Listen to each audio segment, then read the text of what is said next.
சிந்து பெருவி அடுத்த வர எபிசோடில் பார்த்திங்க அப்படின்னா ஸ்னேகா வந்து சிவா மேலே கேஸ் கொடுத்துருப்பாங்க. அதனால சிவா வந்து கோர்ட்டுக்கு வந்திருப்பாங்க. கோர்ட்டுக்கு வந்து விசாரணை போயிட்டு இருக்கும்போது பார்த்திங்க அப்படின்னா ஸ்னேகா வந்து சிவா மேலே இல்லாத பழியெல்லாம் போடுறாங்க. நாங்கள் 2 பேரும் 3 வருஷமாக லவ் பண்ணோம், அது மட்டும் இல்லாமல் நாங்கள் தனிமையிலலாம் இருந்திருக்கோம், கணவன் மனைவியாக கூட வாழ்ந்திருக்கோம்னு சொல்லிட்டு தப்பாக சிவா மேலே பழி போடுவாங்க. ஆனால் சிவா பார்த்திங்க அப்படின்னா ஸ்னேகா சொல்கிறது எதுவுமே வந்து நிஜம் கிடையாது, நாங்கள் தனிமையிலலாம் இல்லவே இல்லை, கணவன் மனைவியாகவும் வாழவே இல்லை, ஆனால் நான் ஸ்னேகா லவ் பண்ணது என்னவோ உண்மைதான் சொல்லிடுறாங்க.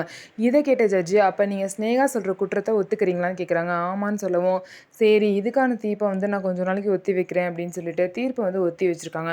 ஸோ இதுக்கப்புறம் என்ன நடக்க போகுது, சிவாவுக்கு வந்து என்ன தீர்ப்பு கிடைக்க போகுது, சிவா இதுலேருந்து எப்படி தப்பிக்க போகிறாரு, திரும்ப எப்படி எந்த பிரச்சனையும் இல்லாமல் சிந்து கூட சேர்ந்து வாழ போகிறாரு, அது மட்டும் இல்லாமல் சிந்து தான் முக்கியமாக வந்து சிவாவை இதுலேருந்து காப்பாற்ற போகிறாங்க. ஸோ என்ன நடக்க போகுது, எப்படி காப்பாற்ற போகிறாங்க அப்படிங்கிறத பார்க்கலாம். நம்ம வீடியோ உங்களுக்கு பிடிச்சிருந்தா நம்ம வீடியோவை லைக் பண்ணிக்கோங்க, மறக்காமல் நம்மளோட சேனலை சப்ஸ்கிரைப் அண்ட் ஹைப் பண்ணிவிட்டு பாருங்கள்.